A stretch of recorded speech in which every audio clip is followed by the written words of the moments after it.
beautiful thing about medical school is that you're surrounded by a group of very intelligent, unique and interesting people. One really good thing about that is that there's a lot you can learn from them, especially if you really take the time to think about it. Whether it be from people in the upper years or even people in your own year, I found that I've definitely learned a lot of things about just studying and learning and university in general from first year that I'll hopefully share with you guys today. The first lesson is that ANKI is overrated. Now, that's not really the first lesson. The first lesson is that there's no right way to study, but the reason I use ANKI as an example is it's a really popular way to study by a lot of medics. In fact, I even use ANKI as my main way of revising in second year, but I think it's very important to know that if ANKI doesn't work for you, then you shouldn't force yourself to use it. A lot of the time when you're coming into medical school, you probably watch YouTubers like Karma Medic or Ali Abdal, or you've even maybe spoken to a few medics in the older years and they might have told you how they study, and your go-to kind of response might be to just imitate them. But I think something I learned is that it's much better to be inspired by these people than to just outright copy them. And that's because something that worked for them might not necessarily work for you.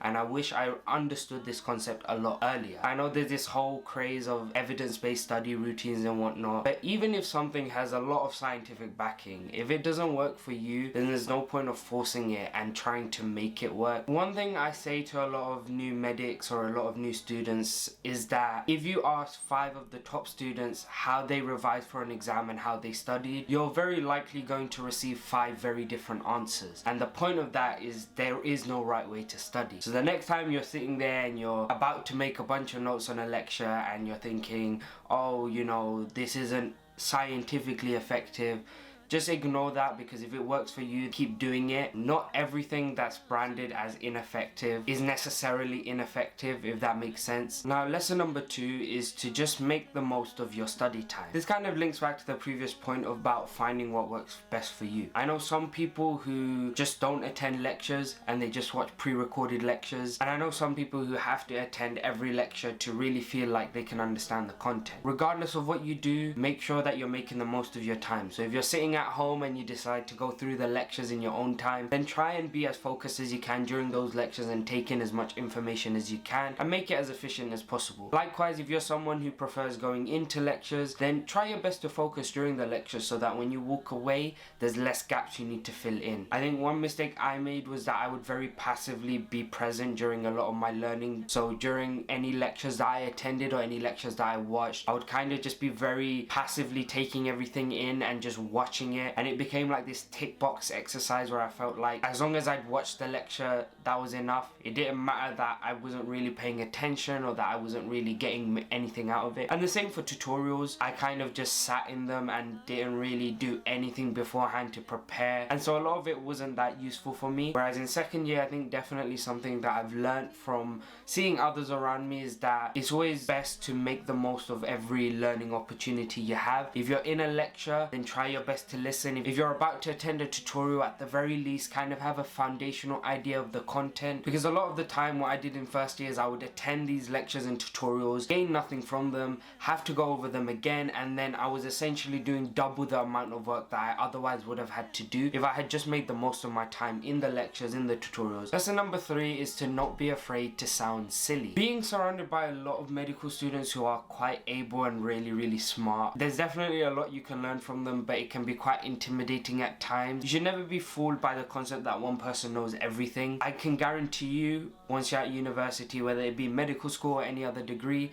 that if you look at someone who seems like they know everything, there's a highly likely chance that they actually don't. I think something that was told to me by an upper year that's really stuck with me is that people tend to be more outspoken about things that they're confident with and less so for content that they're not confident with, and you're more likely to notice when someone is outspoken than when someone isn't really contributing as much. So it's very easy to fall into the trap of thinking that everyone is so on top of it and that you're falling behind, when in reality you might be really confident in a part of the content that they're not. And so when they're not outspoken in that section and you are, you don't really take note of it as much. You know, that whole idea that we're our worst critic, it really does come through when we're trying to compare ourselves to everyone else. You'll often find that when you make mistakes and you outwardly kind of verbalize your answers, and even if you get them wrong, that's where you'll learn the most from, and you'll kind of remember that moment of, you know, if you're in the exam and you'll think, oh yeah, I remember the lecturer or the tutorial lead kind of correcting me on this, let me not make that mistake again. The next lesson is to go into your lectures or your tutorials with questions in mind from previous lectures. Now, this only really applies when you have lectures that kind of build on each other, which are very common in medical school. A common example is anatomy. We tend to have anatomy lectures, and then at UCL we have dissection labs, and then we have supplementary tutorials. So it's almost like you're going through the anatomy content 3 different times. And so what I've found is that if you kind of, for example, have the lecture first, if you kind of collect all the questions you have from the lecture and then you go into the dissection labs with that in the back of your mind, you tend to get a lot more out of the second run through. And the same with tutorials. When I go to anatomy tutorials, I always try and think, you know, what did I not understand from the lecture or the dissection lab, and I use the tutorial to then supplement those gaps. And I find that if you're very active in that sense and you kind of carry these questions throughout the lectures and you kind of take them to your following sessions and whatnot, then you can definitely get the most out of it. But having questions and trying to fill in your gap would definitely leave you with less work in the long run,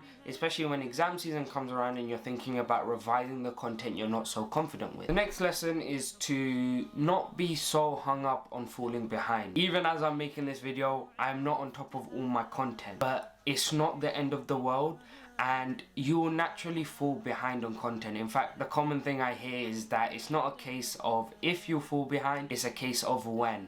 And being able to kind of bounce back from that is a very, very important skill. And I think the students who are able to manage that stress and who are able to kind of not let it engulf them are the students that do the best. I know some students who, when they fall behind, they tend to kind of give up everything around them and just focus on their lecture content. And this was very much me in first year. The moment I fell behind, all I could think about was, you know, catching up, and I'd stop attending lectures or I'd stop going into university and I'd just kind of focus on catching up. When in reality, I think one thing that's worth noting is you definitely have more time than you think. Whether you catch up on the weekends or maybe a certain day you don't have as many lectures and you catch up then, you will always have time here or there to catch up, and it's not the end of the world. Don't force yourself to cram everything. Don't give up the things you enjoy just to catch up on 1 or 2 lectures. If not during term time, you always have the holiday periods to catch up with any work that you've fallen behind on. So don't kind of sacrifice your entire sanity just because of 1 or 2 lessons you've fallen behind on. The next lesson I learned was that having a physical presence on campus is a very underrated thing. During first year, a lot of it was online. When we did have a few face-to-face sessions, I kind of didn't really make that much effort of going in. I'll go in here or there, but sometimes, for example, if I only had 1 lecture a day in that day, I just wouldn't bother going in. And a large reason for that is because I commuted, and so it would take me time to go in. But I realize now, looking back, that integrating into your uni societies and whatnot, in second year, I've made an active effort to actually go in almost every day, even on the days where I might not be super busy. And something so simple as going to the library and just bumping into someone you recognize from your lectures and having a 5-minute conversation can really just make the whole experience of university a lot better. That 5-minute conversation you have with someone in the library isn't going to massively make you fall behind on work, but it will create connections that will hopefully kind of just last and make your experience so much nicer. Even things like going in for societies, I barely did that during first year, but in second year I'm doing it a lot more, and I'm definitely finding that it's having a positive impact on my stress levels and just being able to manage my workload. It's something that I didn't put enough emphasis on, and I know as commuters it can be difficult, especially when you factor in the cost. But one thing I personally did was I just got a travel card, and so now going into university is a lot more financially manageable as well. It's definitely something that I wish I did a lot sooner in first year. The next lesson is quite obvious to a lot of people, but to me, I kind of didn't realize it in first year, and it's the idea of focusing on the bigger picture before you focus on the little details. In medical school, there's a lot of difficult and complex concepts that you need to tackle, and when you're sitting in a lecture and you hear the lecturer use all these big words and all these complicated terminology, it's very easy, at least for me, to sit there and think, how on earth am I going to memorize all of this? How am I going to learn all of this? One thing that was told to me by a guy in the year above was the idea of focusing on the larger concept. He kind of told me that if I'm sitting in a lecture and I'm immediately trying to learn all these small niche details, that I'm doing the wrong thing. Because if you kind of go ahead and try learn these niche details first, you don't really have anything to latch them onto in terms of the bigger concept, and as a result you're just sat there with a bunch of facts memorized and no understanding of the concept. When you come across these niche details, adding them onto your foundational understanding is a lot easier than just learning them from scratch. It's a very useful concept. It's one that can be hard to implement because it essentially means that you're not really paying as much attention to the smaller details, but in the long run it will make it a lot more manageable to actually understand the concept, and that understanding will really help you in the long run when you're tackling things like exam questions and whatnot that might be quite difficult if you've just memorized the complex concepts and not really understood the concept as a whole. I think in medicine in particular this is quite important because a lot of things in medicine are